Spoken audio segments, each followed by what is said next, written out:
Hey everyone, welcome back to Let's Talk. Today Carmela's here with me and we are just going to be talking about Get Out. A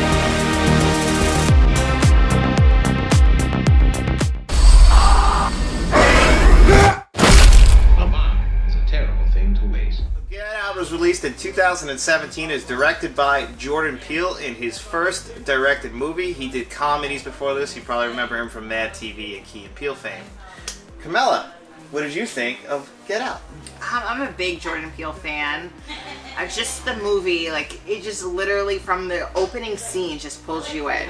When Andre Hayward is his name, he's walking through the suburbs, and then you just, spoiler alert, see him abducted, and you're like, what's going on? And then the soundtrack, everything about it just kind of pulls you in, and just, you want more. You want to know, like, what's going on, and yeah, I'm definitely a fan. Oh yeah, initially I love this movie, and it honestly gets better with rewatches because you notice all the little subtle things, and she just said about like when Andre gets kidnapped, played by Lakeith Stanfield at the beginning.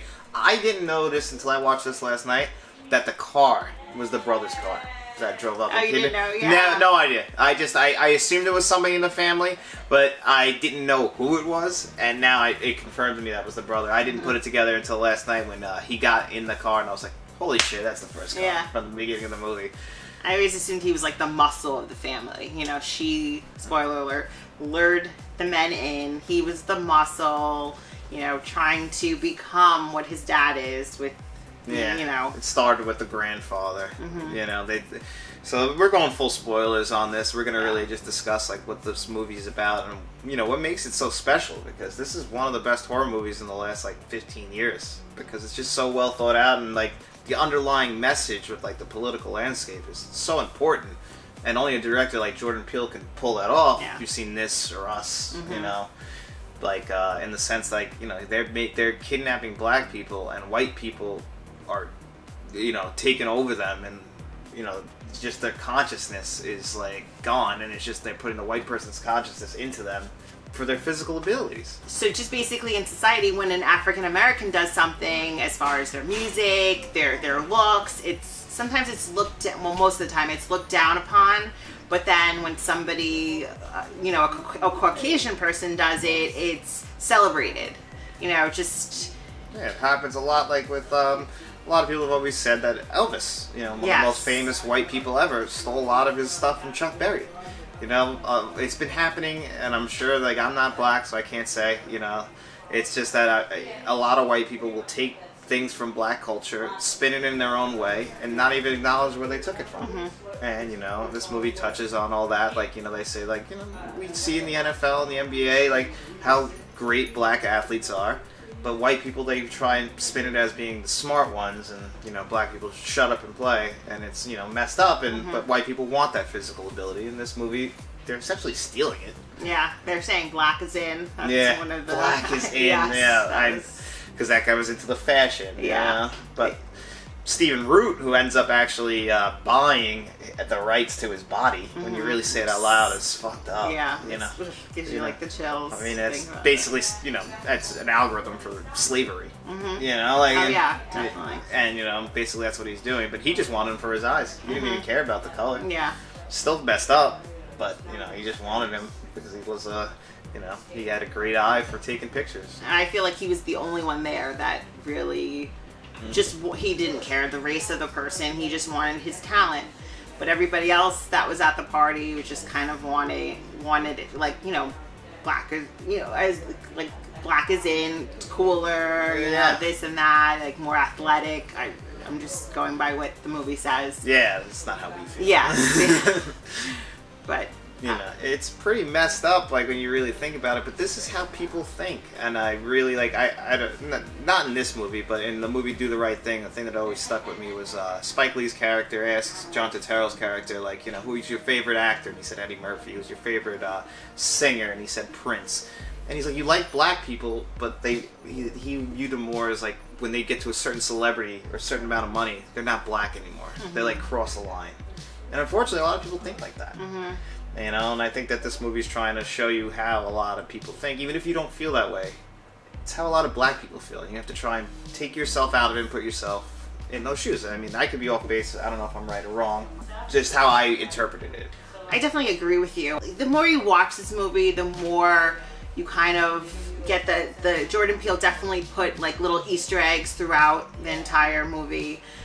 With the opening, one of the opening scenes when they're driving to the family's house and they hit a deer, a buck. Buck was a derogatory term for African American men, saying they were hard to tame and they didn't follow directions. And so just in that scene where they're explaining to the dad, you know, on our way here we hit a deer, and he goes off on a rant saying like, kill them all, you know, they're ruining society, they're just multiplying. And when he goes in his rant, it's like, we know what you're really talking about. Like, are you talking about the deer? Or are you talking about the black people? Yeah. And like he did that thing that like a lot of people do, where they like sneak in some backdoor racism. Yeah. You know, like if I would have voted for Obama for the third Yes. time, like, you know, all that thing. Like I like black people, but you know, I don't really want them around. Like yes, we all know those black people are like his family there now, but like the fact that he had them all working for him. Yeah. You know, that's how certain people view it. Like, I'm the rich guy, you won't work under me, I'm giving you a good life. Like, what are you complaining for? Yeah. You know? It's messed up, but that's how people think, and this movie is trying to, like, raise awareness for that also, but wrapped in a fun movie. You know? Like, I'm drawing a blank on the actor's name again, but the best friend who's watching the dog. Rod Williams. Yeah, he is hysterical in this movie. And really, for a movie with this kind of message, you would think it's not going to be funny.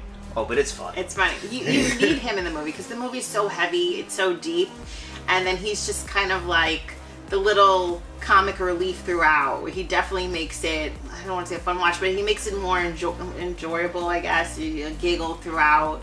I always enjoyed when he was on. Oh yeah, all the screen. TSA stuff was great. Yes. And then when he went to the police station, he's telling the story and how the one cop brings in the other two guys. Like, they're like, don't tell me I never gave you guys anything. Yeah. Like, no one's gonna buy a story like that, because who would? It is the most far-fetched thing I've ever heard in my life. So one thing that I noticed, and you said you saw a bunch of this too, was when the main girl, his girlfriend, later in the movie, she's sitting on her bed and she's eating cereal. The weirdest way to ever eat cereal I've ever seen. She's got the Fruit Loops on one cup and the milk in another. She eats one and then drinks the milk. Is trying to illustrate the separation of blacks and whites. She won't even let her cereal mingle together.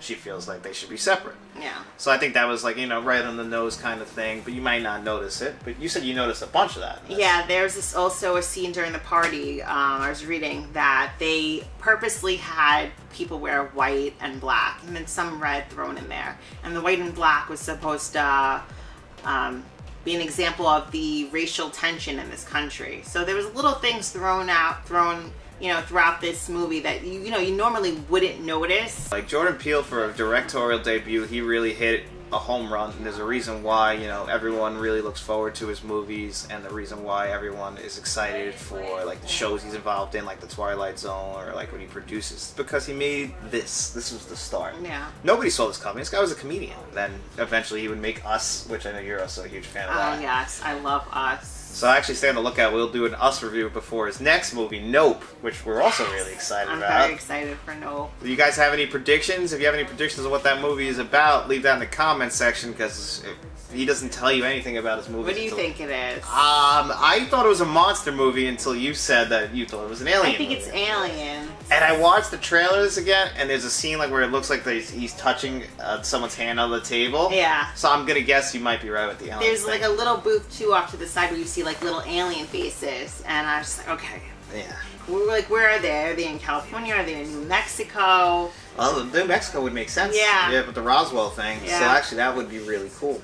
But, you know, all his movies have some kind of racial undertone. He's talking about how our society as a whole. He did that in this, and he did that in Us. And I assume he'll do it in Nope, because I think that he figured out his lane, and, you know, no one drives in it better. So. And as a biracial man in this country, you kind of see it from both ends. I myself am biracial.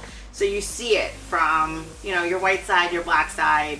And I think we just get a different point of view from him. You know, he's biracial, but he looks like an African American man. And you're judged the way you look. Like, I'm judged from the way I look. No matter where I go, getting jobs, it's just how society is now. So you're just kind of getting from his point of view. Like, how you know, you're getting facts and you're getting his opinion when you watch these movies. Yeah.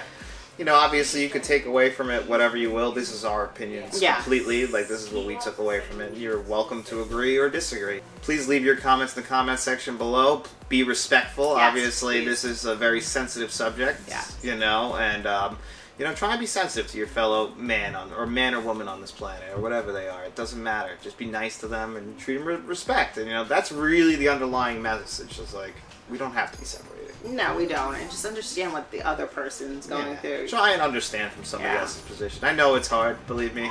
We all make mistakes. Yeah. So don't feel too guilty, but it's never too late to change. No, you know, definitely not. And we can thank Jordan Peele for starting conversations like this and giving us great horror movies. We love horror, so... Carmela, thank you for being on the channel with me and talking Get Out. This was a lot of fun. Yeah, I look forward to you being on with us when we do that in a few months. I can't wait for us. So look out for that. And as always, thank you for joining us on Let's Talk.